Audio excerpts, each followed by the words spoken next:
Hi friends, இன்றைக்கி வீடியோவில் நான் பார்க்க போகிறோன்னா லெமன் சாதம் நம்ம வீட்டில் எப்பயும் செய்கிற மாதிரி செய்யாமல் இப்படி டிஃப்ரெண்ட்டாக செஞ்சு பாருங்கள். டேஸ்ட்டு வேறு லெவலில் இருக்கும். குட்டீஸ் ரொம்பவே விரும்பி சாப்பிடுவாங்க. அதை எப்படி செய்யணும்னு பார்க்கலாம்.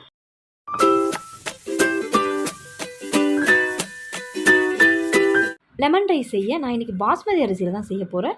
நீங்கள் விருப்பப்பட்டிங்கன்னா இதை சேர்த்துக்கோங்க. அப்படிலாம் நார்மல் புழுங்கல் அரிசி பச்சரிசியில் செய்யலாம். இந்த டம்ளரில் தான் ஒரு டம்ளர் அளவுக்கு அரிசியை நல்லா வாஷ் பண்ணிவிட்டு 15 நிமிஷம் நல்லா ஊற விட்டுருக்கேன். அதை ஒரு குக்கருக்கு மாற்றிடலாம். தண்ணியை ஃபில்டர் பண்ணிவிட்டு அரிசி எந்த அளவுக்கு எந்த டம்ளரில் அளவு எடுக்கிறீங்களோ அதே டம்ளரில் ஒரு டம்ளர் அளவுக்கு தேங்காய் பால் சேர்த்துக்கோங்க. கூடவே 1/4 டம்ளர் அளவுக்கு தண்ணி, அதாவது 1க்கு 1.25 கணக்குக்கு தண்ணி சேர்த்துக்கோங்க.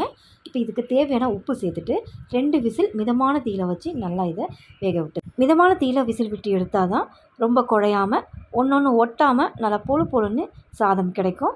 பாருங்கள், அடியில் பிடிக்கல, நம்ம சேர்த்த தண்ணி சரியாக இருக்குது. இந்த அளவுகளோடு சேர்த்துக்கோங்க. இப்போ இதை ஒரு தட்டில் கொட்டி நல்லா ஆற விட்டுறலாம் சில்லுன்னு. இந்த சாதம் ஆறி வர்றதுக்குள்ளே நம்ம லெமனை தாளிச்சிக்கலாம். அதுக்கு கடாயில் 4 ஸ்பூன் எண்ணெய் சேர்த்துக்கோங்க. எண்ணெய் கொஞ்சம் தாராளமாக சேர்த்துக்கோங்க இந்த லெமன் ரைஸ்க்கு. இப்போ எண்ணெய் சேர்த்துட்டு நல்லா காஞ்சதும் 1/2 ஸ்பூன் கடுகு சேர்த்துக்கிறேன். கடுகு சேர்த்து நல்லா பொரிஞ்ச பிறகு 1 ஸ்பூன் உருட்டு உளுந்து, 1 ஸ்பூன் கடலைப்பருப்பு, 1 ஸ்பூன் தோல் எடுக்காத பச்சை வேர்க்கடலை, இது கூடவே ஒரே ஒரு பச்சை மிளகாய் ரஃபாக சாப் பண்ணி சேர்த்துக்கோங்க. அடுத்ததாக ஒரே வரமிளகாய் கில்லாமல் அப்படியே சேர்த்துக்கோங்க. இது கூடவே 5 பல்லு பூண்டு, ஒரு இனுக்கு கருவேப்பிலை, கொஞ்சமாக சீரகம். இப்போ இதை சேர்த்துட்டு மிதமான தீயில் இதை லேசாக வதக்கி விட்டுக்கோங்க. ரொம்ப கலர் மாற வேணாம், லைட்டாக கோல்டன் ப்ரௌனாக வரணும்.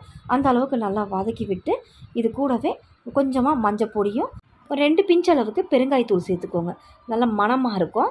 இப்போ இதை சேர்த்துட்டு நல்லா கலந்து விட்டு லெமன் ஜூஸ் சேர்த்துடலாம். இப்போ நான் இன்றைக்கி செஞ்சுருக்கிறது ஒருத்தருக்கு தான் செய்கிறேன். அதுக்கு ஒரு பெரிய எலுமிச்சம்பழம் சாறை பிழிஞ்சு எடுத்திருக்கேன். அந்த உள்ளே இருக்கிற விதைகளை எடுத்துட்டு சாறை மட்டும் ஃபில்டர் பண்ணி எடுத்திருக்கேன். இதில் தண்ணி எதுவுமே சேர்க்கலை, வெறும் எலுமிச்சை சாறு தான்.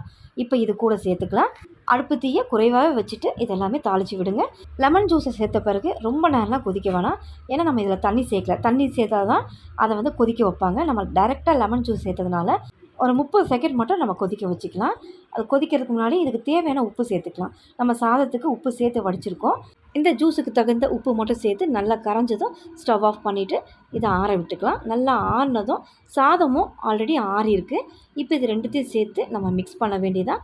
இதில் தேங்காய் பால் சேர்த்துருக்கனால அந்த சாதம் ரொம்ப மணமாகவும் டேஸ்ட்டாகவும் இருக்கும். அதோடு இல்லாமல் நம்ம இந்த லெமன் தாளிப்பை சேரும்போது டேஸ்ட் வேறு லெவலில் இருக்கும். ஸ்கூலுக்கு போகிற பிள்ளைகளுக்கு இந்த மாதிரி லெமன் சாதத்தை செஞ்சு கொடுங்க. லஞ்ச் பாக்ஸ் காலியாகி தான் வரும். அந்த அளவுக்கு இது டேஸ்ட்டாக இருக்கும். கண்டிப்பாக ட்ரை பண்ணி பாருங்கள். இந்த வீடியோ உங்களுக்கு ரொம்பவே யூஸ்ஃபுல்லாக இருக்கும்னு நினைக்கிறேன். இந்த வீடியோ பிடிச்சிருந்தால் என்னோடய சேனலை மறக்காமல் சப்ஸ்கிரைப் பண்ணுங்கள். ரொம்ப பிடிச்சிருந்தால் லைக் ஷேர் பண்ணுங்கள். தேங்க்ஸ் ஃபார் வாட்சிங்.